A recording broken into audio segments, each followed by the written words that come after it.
जय जिनेन्द्र। समुद्र मेरु मंथन में आपका स्वागत है। इस बार आपको हमारे इस एपिसोड का जो मेन हेडिंग बनाया है कि बंदिहा के पुत्र के विवाहोत्सव पर भयंकर बवाल उठा। ये विषय देकर के आपको अटपटा तो लग रहा होगा कि बंदिहा का पुत्र और फिर उसकी बारात में किस बात पर बवाल उठा। पर विवाद कराने के लिए जरूरी नहीं कि विवाद का विषय हो ही हो। आपके अंदर में एक प्रतिभा होना चाहिए, केकई का चरित्र होना चाहिए। आप कहीं भी विवाद उठा सकते हैं।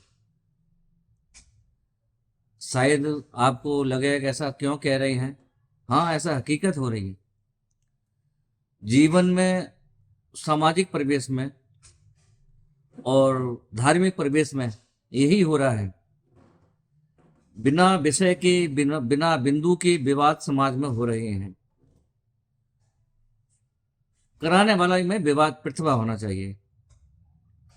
हम थोड़ी देर के लिए सामाजिक परिदृश्य को हटा दें जहां भयंकर विवाद चल रहे हैं। लौकिक क्षेत्र में जो सच घटना है, सन 2020 का प्रकरण है। उस समय मैं टीकमगढ़ जेल में था।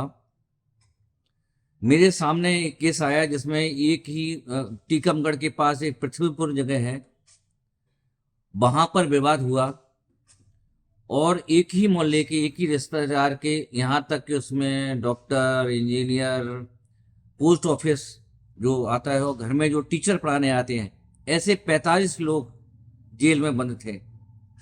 उनसे मुलाकात की, विषय की गहनता से जानकारी ली तो पता पड़ा कि वो एक सोनी परिवार था।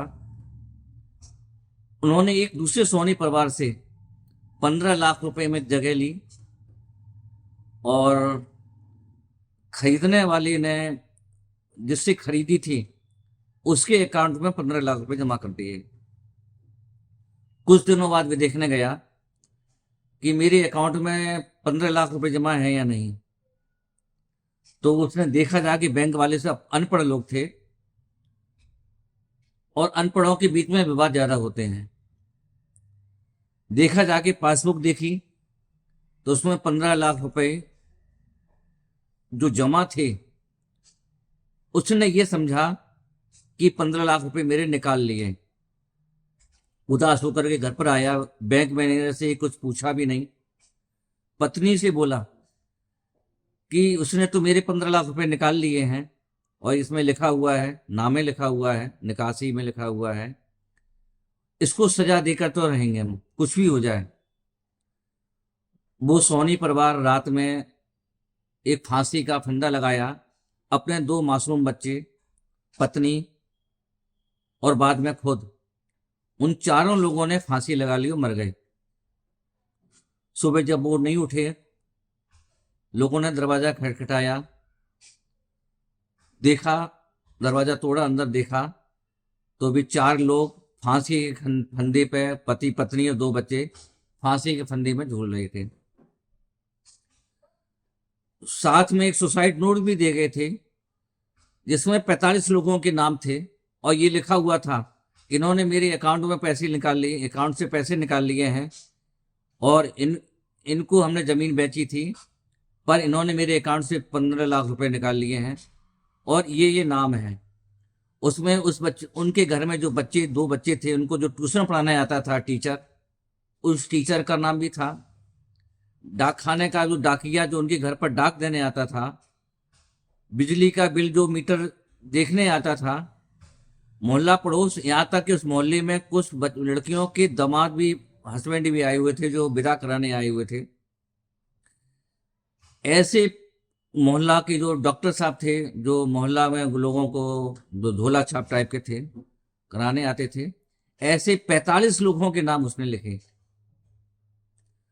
शहर में पृथ्वीपुर जो टीकमगढ़ के पास है, वहां बवंडर हुआ, सड़क जाम किया गया।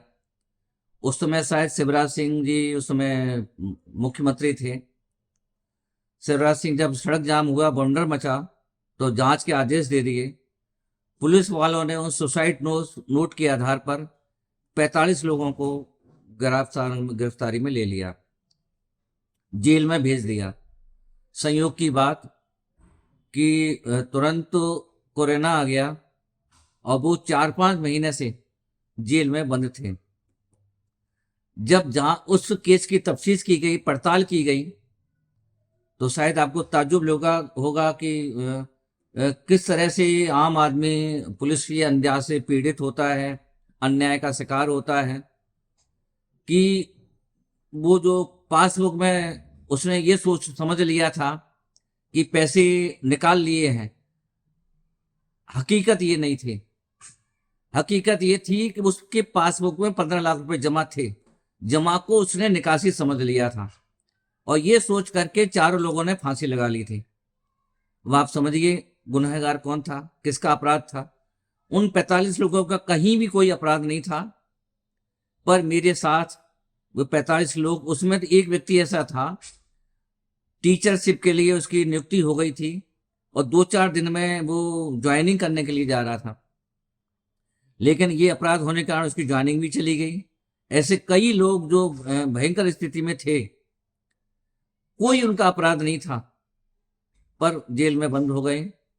और देखा कि पुलिस तो एक अपराध की नर्सरी होती है, जहां आप कैसे अपराधी बने, उसके लिए पुलिस आपको अच्छी तरह से शिक्षित करती है। और जेल जाने का मतलब यह है कि आप रजिस्टर्ड अपराधी हो गए, क्योंकि जितनी ज़्यादा जेलें होंगी उतना ही अपराध बढ़ेंगे, जितनी पुलिस चौकियां होंगी उतने ही अपराध बढ़ेंगे, क्योंकि उनको इनकम चाहिए, रिश्वत चाहिए, और रिश्वत देने के लिए बहुत जरूरी है कि बेगुनाह लोगों को शामिल किए जाए। अब यहाँ इस प्रकरण में कहीं कोई अपराधी नहीं था, लेकिन पता पड़ा कि 1-1 साल 6 महीने तो वो कोरोना में निकल गए थे, जो एकदम निरपराधी, कोई भी उनकी सुनने वाला नहीं था। 70, 75, 80 वर्ष तक के बूढ़े लोग, 45 दिन लोग जेल में बंद थे, न्यायालय बंद था, उनकी कोई सुनने वाला नहीं था, उनकी कोई पैरवी करने वाला नहीं था। आप सोचेंगे कि इससे क्या संबंध है? ठीक ऐसा ही स्थिति हमारी जैन समाज की है। इस समय जैन समाज का बहुत प्रमुख मुद्दा एक सूर्य मंत्र है, जो समाज में विवाद का विषय बना हुआ है। अभी कुछ दिन पहले की घटना है कि उसमें धर्म मंगल में वो घटना आई थी कि सनमत सागर के एक शिष्य ने, जो गुजरात में घटना हुई है कि सनमत सागर के शिष्य ने, जो फफोतू वाले कहलाते हैं, जलगांव की शायद मालेगांव तो महाराष्ट्र में है, वहां की घटना है कि उन्होंने एक अनंत भगवान की प्रतिमा को इसलिए तोड़ दिया गर्दन से क्योंकि उस पर सूर्य मंत्र में किसी साधु का नाम नहीं लिखा गया था, और सिद्ध भगवान की जो पीतल की प्रतिमा होती है उसको लेकर के अनंत के भगवान की प्रतिमा तोड़ दी, केवल इस बात के लिए कि उसमें किसी साधु का नाम नहीं लिखा गया था। एविडेंस के लिए आप ये धर्म मंगल सूर्य मंत्र विशेषांक 9 अक्टूबर 2012 की पुस्तक को देख सकते हैं। 11 साल पुरानी घटना है। इन घटनाओं का घटनाक्रम अभी रुका ही नहीं था। दूसरी घटना एक और हो गई कि विद्यासागर के शिष्य और उनके भाई योग सागर महाराज, वहां तो पूरा कुनवा परस्ती है, उन्होंने एक प्रतिमा की प्रशस्ति इसलिए तोड़ दी क्योंकि उसमें किसी साधु का सूर्य मंत्र का में नाम नहीं था, इसलिए प्रतिमा अप्रतिष्ठित थी। और वो प्रतिमा 52 साल पुरानी प्रतिष्ठित थी। ये कुछ घटनाक्रम हुए हैं जो लोमहर्षक हैं, दिल को दहलाने वाले हैं। इस प्रकरण में विद्वान लोग अगर चुप रहेंगे तो कभी बोलने लायक भी नहीं रहेंगे, इसलिए विद्वानों की ड्यूटी है इस विषय पर बोला जाए। ये 2 घटनाक्रम हैं, इन घटनाक्रमों का हम विश्लेषण करते हैं। हम जब प्रतिष्ठा की बात करते हैं तो शिलालेखों के आधार पर सबसे पहले प्रतिष्ठा आज से 2200 वर्ष पहले खारवेल के शिलालेख में देखने को मिलती है, जहां खारवेल जो उड़ीसा में भुवनेश्वर के पास, उदयगिरी के पास हाथी गुफा में है, उसमें ये लिखा हुआ है। हुआ ये था, प्रख्यात नंदवंश का सम्राट महाप्रभ नंद कलिंग सार से कलिंग पर आक्रमण करके एक आदिनाथ भगवान की प्रतिमा ले गया छीनकर। उसके बाद में 300 वर्ष तक वो प्रतिमा वहां रही। बाद में महाप्रतापी राजा कलिंग का ने उस पर आक्रमण किया और प्रतिमा को वापस ले आया। एक जनश्रुति है, शायद ऐसा कोई आगम में आधार तो नहीं मिलता है, कि 100 वर्ष से या 300 वर्ष तक प्रतिमा चूंकि वो अप्रतिष्ठित रही, तो उन्होंने ये विचार किया इतने सालों तक इस प्रतिमा का पूजन प्रक्षालन नहीं हुआ है, इसलिए प्रतिमा जी अपूज्य है। दूसरी तरफ ये भी है कि अगर 100 वर्षों तक किसी प्रतिमा का पूजन प्रक्षालन होता रहे, भले ही उसकी प्रतिष्ठा ना हुई हो, तो वो प्रतिमा पूज्य मान ली जाती है। पर इसके विपरीत अगर 100 वर्ष से अधिक तक किसी प्रतिमा का पूजन अभिषेक वगैरह ना हो, तो वो प्रतिमा की दोबारा प्रतिष्ठा की जरूरत पड़ती है। ऐसा जनश्रुति है, आगम का आधार हमको देखने को नहीं मिलता है।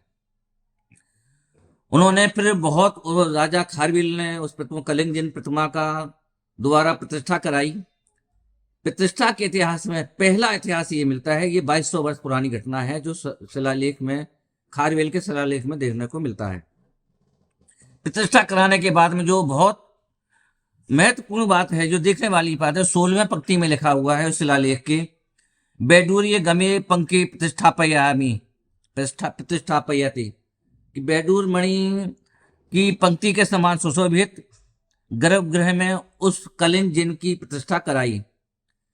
प्रतिमा प्रतिष्ठित हो गई तो खारवेल की पत्नी सिंधुला नाम की जो पत्नी थी उसने ये भावना व्यक्त करी कि स्वामी राजन, प्रतिष्ठा तो करा दी, लेकिन प्रतिष्ठा होने के बाद में लोगों की इस मंदिर और प्रतिमा जी के प्रति प्रतिष्ठा और सम्मान बना रहे, उसके लिए हमें उद्यम करना चाहिए।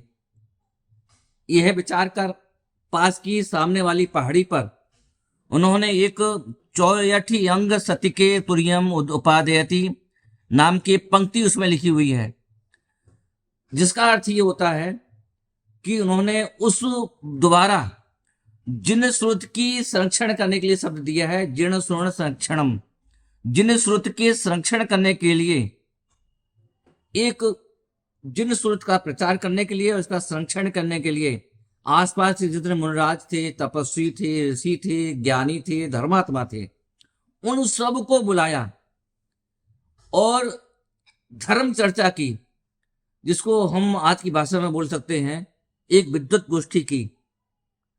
ये भी इतिहास, अगर हम विद्वत गोष्ठी का इतिहास देखते हैं तो शायद भगवान महावीर के बाद में इस तरह की विद्वत गोष्ठी पहली गोष्ठी थी, पहला सेमिनार था। माना अगर जो सेमिनारों में रुचि रखते हैं उनके लिए एविडेंस है कि सबसे पहला सेमिनार खारवेल की पत्नी सिंधुला ने कराया था।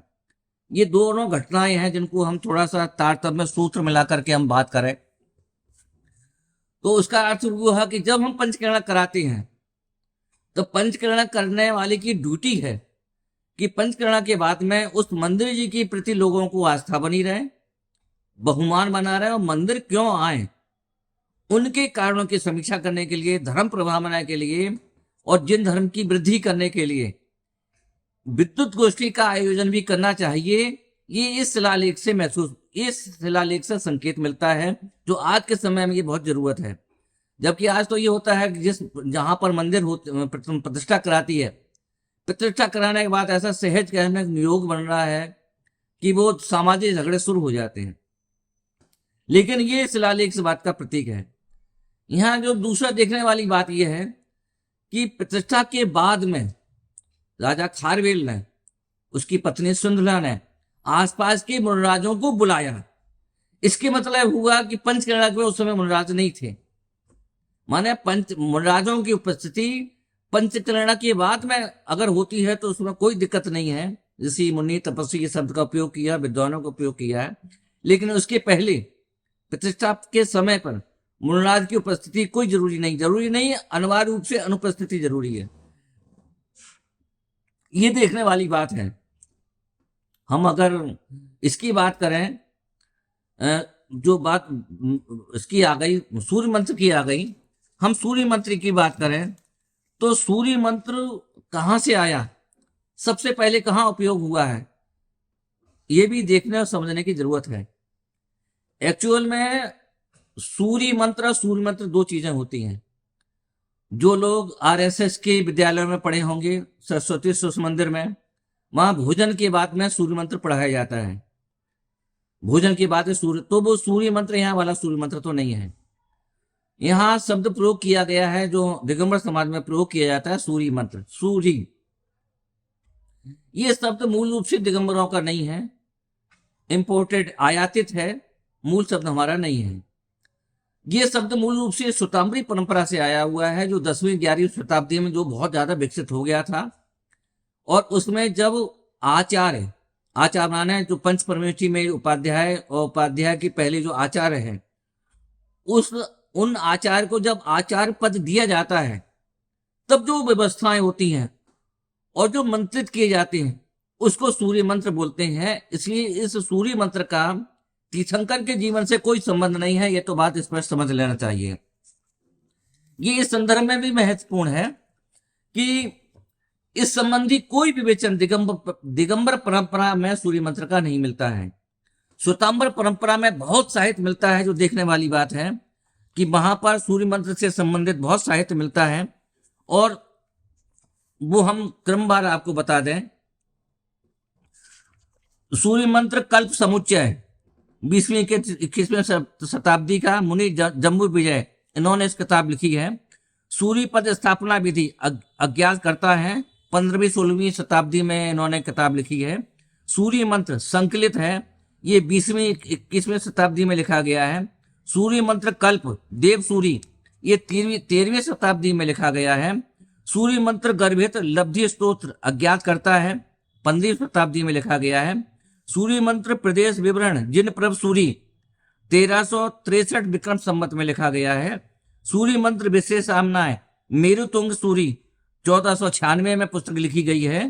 सूर्य विद्या कल्प जिन प्रभ सूर्य विक्रम संवत 1363। सूर्य मंत्र कल्प संग्रह 1516। सूर्य मंत्र कल्प अज्ञात करता 12वीं शती। सूर्य मंत्र कल्प मेरुतुंग सूर्य 15वीं शताब्दी। सूर्य मंत्र संग्रह अज्ञात करता 12वीं शताब्दी। सूर्य मंत्र विविध प्रकार मुनि जम्बू विजय 20वीं 21वीं। और सूर्य मंत्र पटालेखन विधि संपादक प्रीति विजय 20वीं 21वीं शताब्दी। यहाँ ये सूर्य मंत्र का साहित्य देखने को मिलता है, दिगंबरों में कहीं नहीं मिलता है। पहले तो ये बहुत अच्छी तरह से समझ लेना चाहिए। दूसरी बात जो हमने आपको ध्यान दिलाने जैसी बात है कि सबसे पहला सूर्य मंत्र संबंधित संग्रह जिसके कर्ता अज्ञात है 12वीं शताब्दी में लिखा गया। और इसी शताब्दी में आचार्य जिनसेन हुए हैं, जिन्होंने एक प्रतिष्ठा पाठ संग्रह लिखा। सबसे पहले प्रतिष्ठा पाठ आचार्य जयसेन का लिखा हुआ है, जो 12वीं शताब्दी के हैं। उन्होंने अपने प्रतिष्ठा पाठ में कहीं भी सूर्य मंत्र जैसा शब्द नहीं का प्रयोग नहीं किया है। प्रतिष्ठा पाठ में प्रतिष्ठा विधि में कहीं भी सूर्य मंत्र का स्थान नहीं दिया गया है। जबकि उनके समय पर श्वेतांबरी संप्रदाय में सूर्य मंत्र जैसा सोच बहुत विकसित हो गई थी और उनके सामने वो आ गया था। इसके मतलब ये हुआ कि सूर्य मंत्र का संबंध आचार्य को आचार पदारोहण के समय दिया गया जो व्यवस्था है उसको सूर्य मंत्र बोलते हैं। और ये इसमें लिखा हुआ है 2500 शब्दों का ये बना होता है, जो घटते घटते घटते घटते 2.5 अक्षर का रह गया है। ये बात बहुत अच्छी तरह से समझना चाहिए। और प्रमाण के लिए हम ये पुस्तक है जैन विधि विधान संबंधी साहित्य का बृहद इतिहास, एक थीसिस वर्क है। इसको लिखने वाली साध्वी सौम्य गुणा है, मालेगांव से छपी हुई है। और ये पुस्तक है जो आप अच्छी तरह से देख लें, ये पुस्तक है अच्छी तरह से। और ये इसका जो दिया है हमने, ये दिया है यहां, ये पहले अच्छी तरह से समझ लेना चाहिए। दूसरी बात, हम इस बात से निवृत्त हों। दूसरी बात जो देखने वाली बात है कि पंडित नाथूलाल जी का एक वाक्य जो बहुत ही महत्वपूर्ण है, लोगों की आंखें खुलने लायक है। उन्होंने अपनी एक पुस्तक लिखी प्रतिष्ठा पाठ, और प्रतिष्ठा पाठ में एक बहुत ही महत्वपूर्ण बात लिखी, जो ये नाथूलाल जी शास्त्री पुस्तक ये है, और इसमें प्रतिष्ठा पाठ में इस ग्रंथ की आवश्यकता है, एक पेज है इसमें। उन्होंने इस ग्रंथ को क्यों लिखा, ये जो प्रतिष्ठा प्रदीप है ये क्यों लिखा है, उसकी एक लाइन बहुत महत्वपूर्ण है। उन्होंने ये लिखा कि वर्तमान में 4-5 प्रसिद्ध प्रतिष्ठाचार्यों के अलावा कुछ ऐसे भी हैं जो बिना प्रतिष्ठा विधि व मंत्र संस्कार के केवल नमोकार मंत्र से प्रतिष्ठाएं करा रहे हैं। वे जब मिलते हैं तब ये पूछते हैं कि हमें आप विधि, प्राण प्रतिष्ठा व सूर्य मंत्र आदि बता देवें। इस प्रतिष्ठा पाठ से ऐसे लोगों को भी लाभ मिलेगा। पेज नंबर 15, प्रकाशन प्रतिष्ठा प्रदीप, नाथूलाल जैन शास्त्री, श्रमण संस्कृति विद्यावर्धन ट्रस्ट, इंदौर, वीर निर्माण ग्रंथ प्रकाशन। इसमें ये लिखा हुआ है। ये जो शब्द अभी हमने पढ़ा वो ध्यान देने जैसी बात है। इन्होंने इसलिए लिखा है ये प्रतिष्ठा पाठ कि उनके समय माने 1990 के पहले बहुत सी प्रतिष्ठा पाठ, प्रतिष्ठाचार्य प्रतिष्ठा के समय केवल नमोकार मंत्र फूंक देते थे और प्रतिष्ठा पूज्य हो जाती थी। हम आपसे पूछते हैं कि उनके जब वो प्रतिष्ठा, इन्होंने सैकड़ों प्रतिष्ठा कराई हैं, हजारों लाखों प्रतिमाएं प्रतिष्ठित हो गई, जिनमें प्रतिष्ठा विधि का उपयोग नहीं हुआ है, मंत्र संस्कार का उपयोग नहीं हुआ है, केवल प्रतिमा जी आई, नमोकार मंत्र फूंका और प्रतिमा प्रतिष्ठित हो गई। ये हम नहीं कह रहे हैं, नाथूलाल जी प्रतिष्ठाचार्य कह रहे हैं कि मैंने ये पुस्तक इसलिए लिखी है कि बहुत से प्रतिष्ठाचार्य केवल इतने मात्र से प्रतिष्ठा विधि कराते थे। सूर्य मंत्र और जो मंत्र संस्कार आदि तो होते ही नहीं थे, लोगों को पता ही नहीं था। और उन लोगों ने नाथूलाल जी से बोला कि हमें वो मंत्र बता दीजिए जिससे हम उसका उपयोग करने लगे। अब हम आपसे पूछते हैं, जो हजारों लाखों प्रतिमाएं प्रतिष्ठित हुई, जिसमें नयनोन्मिलन संस्कार नहीं हुआ, सूर्य मंत्र नहीं हुआ, कुछ भी नहीं हुआ, आई प्रतिमा, नमोकार मंत्र फूंका और प्रतिष्ठा प्रतिष्ठित हो गई। वे प्रतिमाएं पूज्य हैं कि नहीं? क्योंकि आप जो बहुत बड़ा बवंडर मचाया जा रहा है कि संस्कार नहीं दिए, संस्कार नहीं दिए, बहुत पुरानी बात नहीं है। क्योंकि जो अभी प्रतिमा की प्रशस्ति मिटाई गई है बासिम में, वो बासिम की प्रतिमा सन 52 साल हो गए, 52 ईयर्स, जबकि आज से 30 वर्ष पहले मात्र नमोकार मंत्र से प्रतिष्ठित होती थी। वे प्रतिमाएं पूज्य हैं कि नहीं? जिनमें आज से 52 साल पहले जिनके ऊपर पूरी प्रतिष्ठा विधि हुई है, पंचकर्णक हुआ है बासिम में, वो प्रतिमा अगर पूज्य है इसलिए क्योंकि सूर्य मंत्र साधु के द्वारा नहीं दिया गया है, पर जिनमें सूर्य मंत्र गस्त्य के द्वारा दिया गया है, पर साधु उपस्थित, साधु का नाम नहीं लिखा है, यदि वो प्रतिमा अप्रतिष्ठित है तो वे लाखों प्रतिमाएं जिनमें कोई क्रिया तक नहीं की गई है, ऐसा नाथूलाल जी का कहना है, वो प्रतिमाएं पूज्य है कि नहीं? सबसे बड़ा प्रश्न ये उठता है, जिसका समाधान समाज को देना पड़ेगा।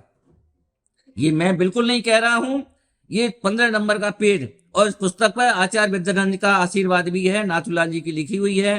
नाथूलाल जी समाज के प्रतिष्ठित विद्वान हैं, इस समय उपलब्ध नहीं है, पर ये अपनी लेखनी से लिख रहे हैं, उस लेखनी का क्या हुआ?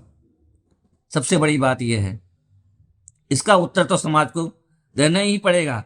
इसलिए सूर्य मंत्र के बवाल मचा दिया गया है। ये ठीक ऐसे ही है कि सूर्य मंत्र जैसा विषय ही हमारे जन शासन में नहीं है, लेकिन हम फिर भी उसको स्वीकार करते हैं। ये बहुत अलग विषय है जिस पर हम चर्चा अगले एपिसोड में करेंगे। सूर्य मंत्र की क्या स्थिति है उसकी हम चर्चा करेंगे, लेकिन ये प्रश्न समाज के सामने पेज नंबर 15 है, पढ़ लेना सारे लोग। किसी की ताकत नहीं माइक लाल के मेरे तथ्यों की चैलेंज कर रहा हूं पूरी बात। दूसरी बात हम ये देखते हैं, प्रशस्ति लिखने की परंपरा कहां से हुई? प्रशस्ति लिखने की परंपरा एक्चुअल में हम अगर पुराने शिलालेखों को देखते हैं, जिनमें ये लिखा गया है कि प्रशस्तियां ऐसी लिखी जाती हैं ताकि वो गवाह के रूप में उपस्थित हों। माने प्रतिमा बाजार से ले आई और पूजने लगे, तो ये किसकी प्रतिमा है, किसने दी है, किस शासन में दी गई है और किस सामने की, किस परंपरा की, इसकी गवाही कौन? इस गवाही को देने के लिए उसमें प्रशस्ति लिखने की परंपरा शुरू हुई थी। और ये बात हम नहीं कह रहे हैं, ये बात भी ये जो शिलालेख है, जैन शिलालेख संग्रह, प्रशस्ति संग्रह, और ये छपी हुई है सन 52, हीरालाल जी ने छापा है।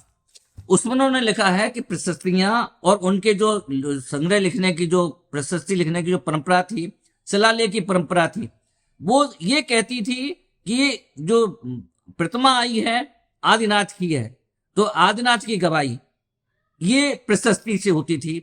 किस सन में स्थापित हुई, किसने स्थापित की, किसके शासन में स्थापित हुई, इसका पूरा गवाह के रूप में वो प्रशस्ति होती थी। इसलिए प्रशस्ति प्रतिमा का अंग नहीं है। यद्यपि जो लोग कहते हैं बात सच्ची है, पर प्रतिमा का अंग नहीं है, प्रतिमा का सिरमौर है। अभी परसों ही एक चैनल वाले ने बहुत कहा कि इसमें मुनराज की नाम नहीं था, इसलिए इसको काट दिया गया। हम आपसे पूछते हैं, अगर प्रशस्ति प्रतिमा का अंग नहीं है, चैनल महोदय जी आप तो टोपी लगाए हुए हो, अगर भरी समय में आपकी टोपी उतार दी जाए, उछाल दी जाए, और उस टोपी के बदले 100 मीटर कपड़ा दे दिया जाए, क्या होगा आपका?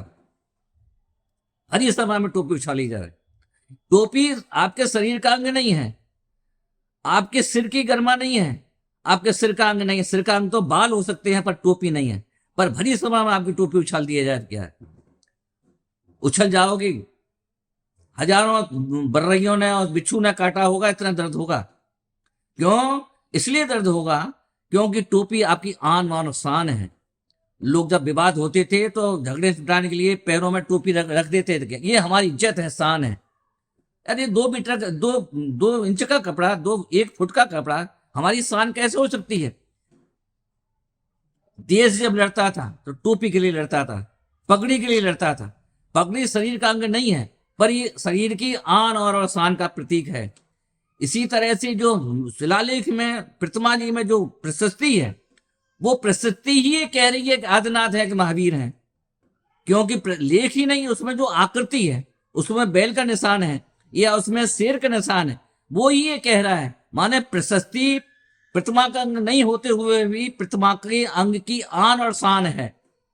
इसलिए प्रशस्ति को मिटाना माना है उस प्रतिमा को खंडित कर देना। आप प्रशस्ति को मिटा, आपने काट दिया और आप कह रहे कुछ हुआ ही नहीं। अरे सब कुछ तो हो गया, क्योंकि उस समय जिसने स्थापित की है उसके परिणामों की हत्या की है, जो हजारों लोगों के सामने प्रतिमा प्रस्तुत हुई है और उसकी गवाही को प्रशस्ति दे रही है। प्रशस्ति को मिटाना माना है तत्कालीन लोगों की भावनाओं का हत्या करना। आप हत्या के दोषी हैं। उन जन भावनाओं को आपने अनादर किया है।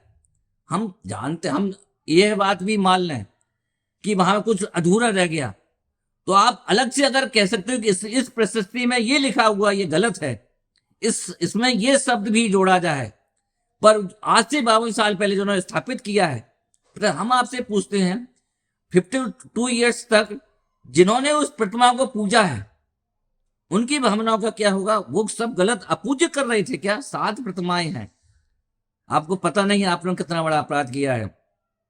इसी शिलालेख में ये लिखा हुआ है कि दान दी हुई वस्तु को जो नष्ट करता है, स्वदत्ताम परदत्ताम वा यो हरेद वसुंधराम 60 वर्ष सहस्राणी विष्टायाम जायते क्रमी। अपनी दी हुई, दूसरों को दी हुई वस्तु को जो अपहरण करता है, उसके शिलालेख को मिटाता है, वस्तु को नष्ट करता है, चाहे वो प्रतिमा के रूप में हो, चाहे वस्तु के रूप में हो, चाहे मंदिर के रूप में हो, 60,000 वर्ष तक। दिल थाम लीजिए, हम क्या कहने जा रहे हैं।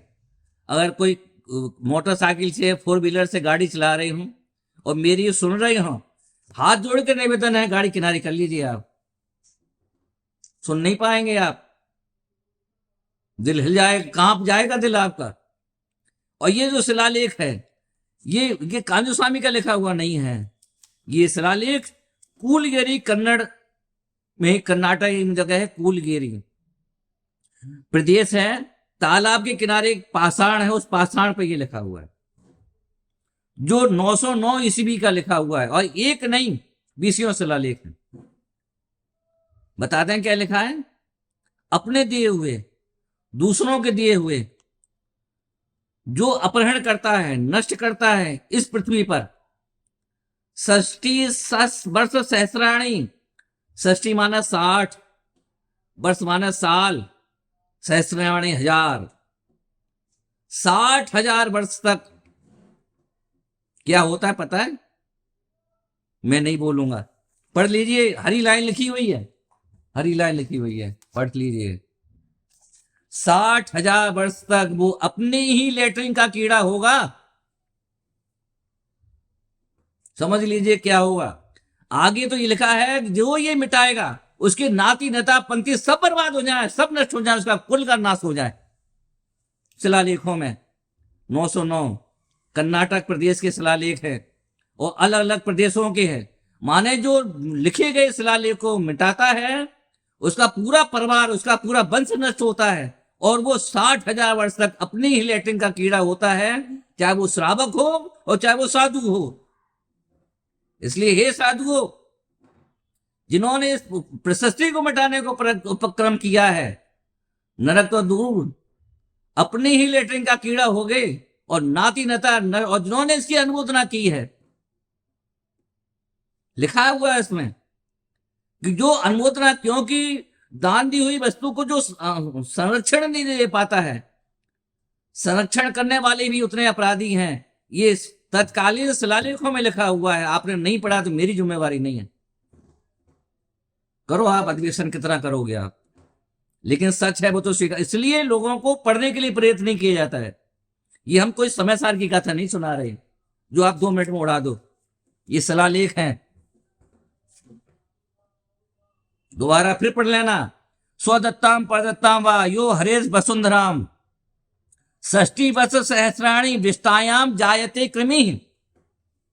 अपनी ही लेटरिन का कीड़ा होगा और जो उन प्रतिमा को संरक्षण नहीं दे पाता है तो हट जाइए पद से, नहीं तो अपने नाती नता को नष्ट करने के लिए वंश बर्बादी के लिए तैयार हो जाइए। आप तुम्हारे सामने ही तुम्हारा वंश बर्बाद होगा, नाती नता सब मरेंगे।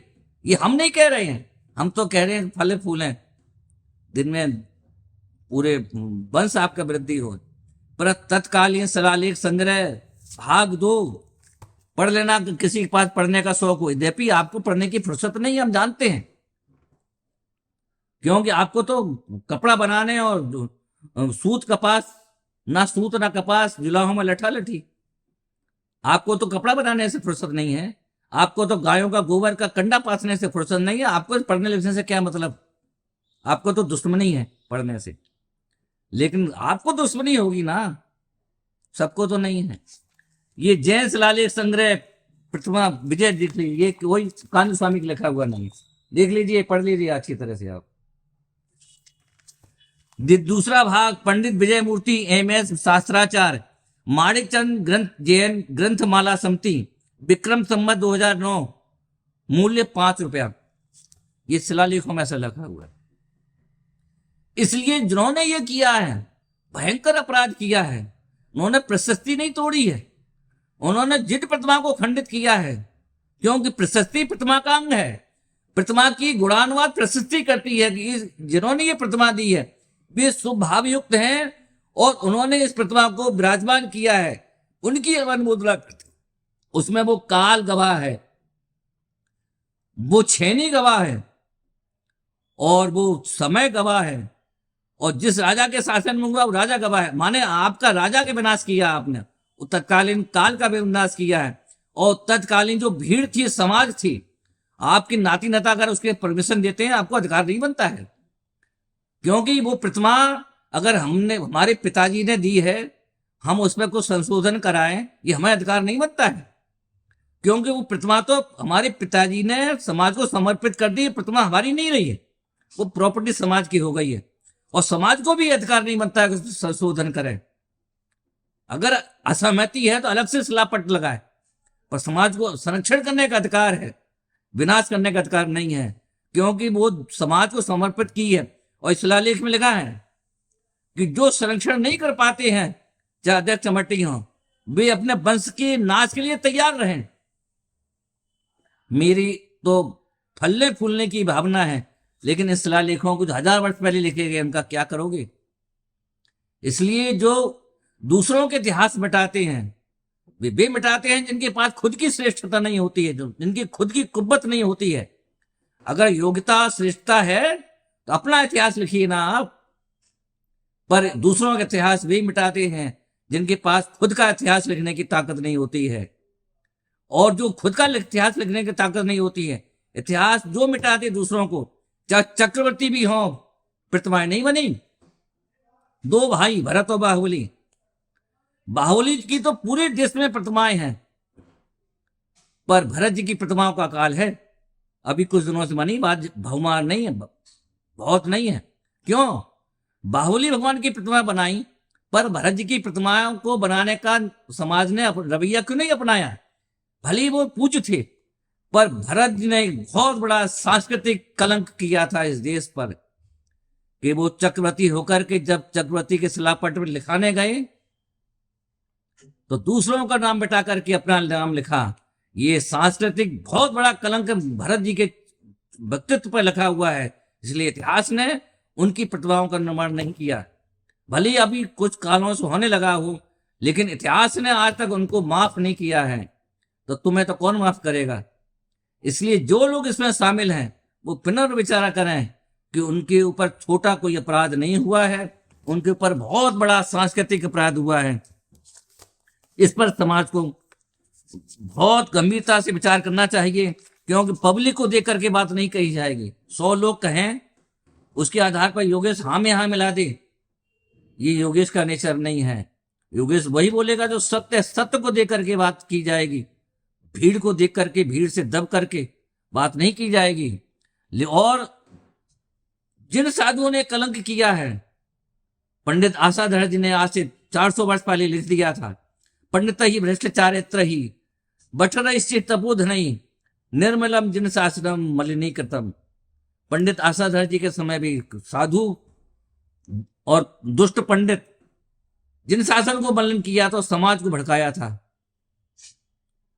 उस समय उन्होंने उन साधुओं की, दुष्ट साधुओं की कठोर निंदा करी थी कि अपने आचरण से भ्रष्ट हैं और दुष्ट पंडित हैं, इन्होंने हमारे निर्बल जिन शासन को कलंकित किया था।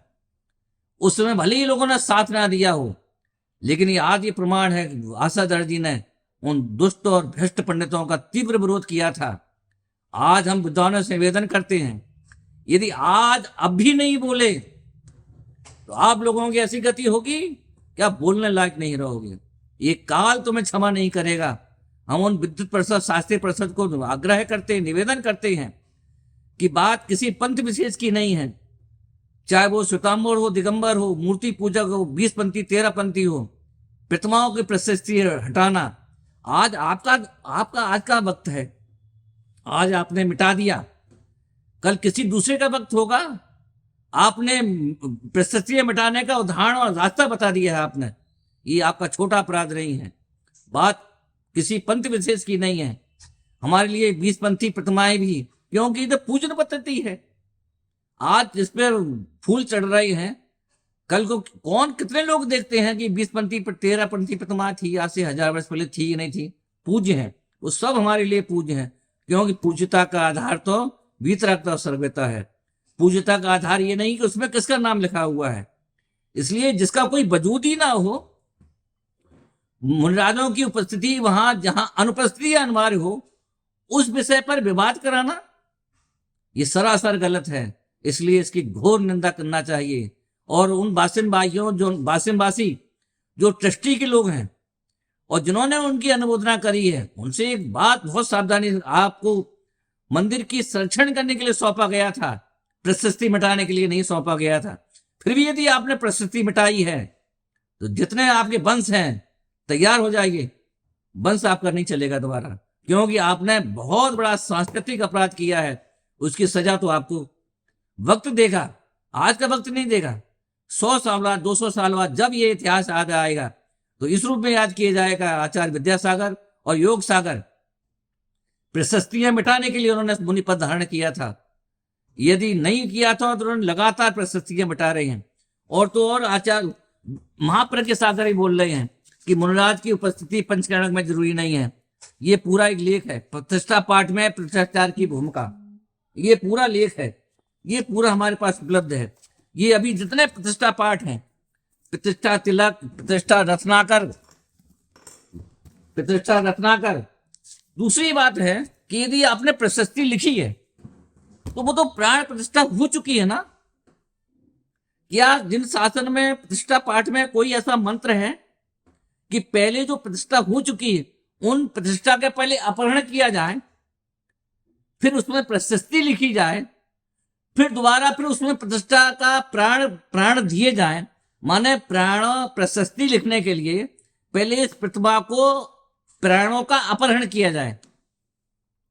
अपहरण हो गया, वो एक सामान्य पत्थर रह गया, फिर उसमें हमने छेनी कटोरी चलाई, मनचाहा लिख लिया, फिर दोबारा प्राणों की प्रतिष्ठा हुई। दोबारा प्राणों की प्रतिष्ठा का मतलब यह है कि पहले प्राणों का अपहरण करने का मंत्र दिया जाए। चुनौती है तुम्हें उन प्रतिष्ठाचारों के।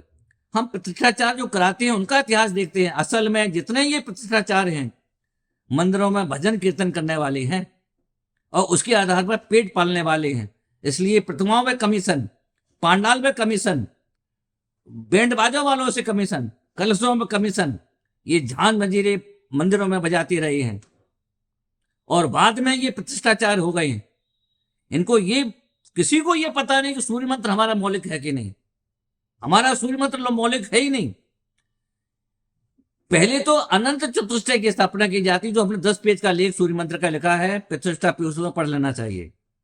इसलिए हम आज समाज से बहुत बड़ा निवेदन करते हैं कि आज आपका वक्त है। आपने वो प्रशस्तियां मिटा दी, कल भविष्य के वर्तमान का वक्त आएगा। आपने राह दिखा दी कि प्रशस्तियां मिटाई जा सकती हैं और प्रशस्तियां मिटाने का ऐसा ही अगर कालक्रम चलता रहा इतिहास हमारा खत्म हो जाएगा, क्योंकि इतिहास में कुछ बचेगा ही नहीं ना। इसलिए बहुत बड़ा सांस्कृतिक अपराध किया है, नैतिक अपराध किया है और दार्शनिक अपराध किया है। इसकी सजा वक्त तो तुम्हें देगा। ये वक्त तुम किसी को नहीं छोड़ता है, क्योंकि आज तुम्हारा वक्त है, कल भविष्य के वर्तमान का वक्त होगा और वो तुम्हें वही सजा देगा जो आज आपने आचरण किया है। इसलिए 60 वर्षों तक जो शिलालेख कहते हैं कि अपने लेटरिन के कीड़े होंगे, वंश बर्बाद होंगे, ये मैं बिल्कुल नहीं कह रहा हूं। अगर मैं कह रहा हूं तो क्षमा आपसे चाहता हूं, पर शिलालेख चिल्ला चिल्ला के कह रहे हैं कि जिन्होंने मुझे नष्ट किया है, भविष्य का वर्तमान उनको भी नष्ट करेगा। इसलिए हमें इस पर विचार बहुत गंभीरता से करना चाहिए और उन विद्वानों से जो बोलना जानते हैं, वनस्पति काय कोई विद्वान है उनकी बात नहीं कर रहे हैं, पर जो बोलना जानते हैं, जिनके मुंह में जवान है और जो बोलने का तरीका जानते हैं, उन्हें इस पर जरूर बोलना चाहिए। क्योंकि काय हमेशा प्रशस्तियां मिटाते हैं, पुरुषार्थी मिटाते नहीं हैं। पुरुषार्थी जीव तो प्रशस्ति अपने आचरण से अपना इतिहास बनाते हैं। इसलिए हमें अपनी चारित्रिक श्रेष्ठता इतनी हो कि लोग आपके नाम पर प्रशस्तियां लिखें, ऐसा आचरण आपको करना चाहिए और इस पर गंभीरता से विचार करना चाहिए। इस पवित्र भावना के साथ आगे की चर्चा हम अगले एपिसोड में करेंगे कि जो ताजमहलों में, लाल किले में, मज़ारों में जो हमारे जैन संत भी जाने लगे हैं, क्या है बिहार का स्वरूप? पालकियों में चलने लगे हैं, क्या है बिहार का स्वरूप? इस पर अगले एपिसोड में हम विचार करेंगे। अभी इस समय अपने बात को विराम लेते हैं और जिन लोगों के हृदय में ठेस पहुंची हो, हम लाचार हैं, पर उनके परिणाम खेद खिन्न ना हो, उसके लिए हम आपसे हृदय से क्षमा मांगते हैं। जय जगन। वाशिम में आचार्य श्री विद्यासागर जी के भाई योग सागर जी के सानिध्य में मिटाई गई प्रशस्ति जैन समाज आज नितांत अल्पसंख्यक होने के अभिशाप से युक्त है। वह अपने अस्तित्व के लिए संघर्षरत है। समय है मिलजुल कर जैन धर्म दर्शन इतिहास को सुरक्षित रखने का, ताकि आने वाली पीढ़ी अपने अतीत में झांक सके। लेकिन आज हम ईर्ष्या की पराकाष्ठाश के दौर से गुजर रहे हैं। इस ईर्ष्या के दर्शन हो रहे हैं विश्व के सर्वोत्कृष्ट तपस्वियों में नाम लिखाने वाले जैनेश्वरी दीक्षा के धारक संतों में। यह समय की विडंबना है या समाज का दुर्भाग्य कि जिन साधुओं के चरणों में बैठकर हम मन मुटाव भुला देते थे, वे साधु आज समाज में मन मुटाव के मुखिया के रूप में प्रकट हो रहे हैं। अभी एक वीडियो सुना, इसमें एक साधु दूसरे संघ के साधुओं को शुद्ध भंगी बोल रहे हैं, कालिया बोल रहे हैं ना, जाने क्या क्या। चलो, यह विकृति तो उस साधु तक सीमित है, परंतु अब ईर्ष्या यहां तक बढ़ गई है कि वे कुछ साधु प्रतिमाओं की प्रशस्ति मिटा रहे हैं। एक ताजा घटना अभी वाशिम महाराष्ट्र की है। वहां पर विद्यासागर जी के भाई योग सागर जी के सान्निध्य में 52 साल पूर्व प्रतिष्ठित प्रतिमाओं की प्रशस्ति मिटाई गई है। इस घटना से समाज क्या सीख ले? जहां पंथ की संख्या बढ़े, वहां दूसरे पंथ की प्रशस्ति मिटाएं। या आप 1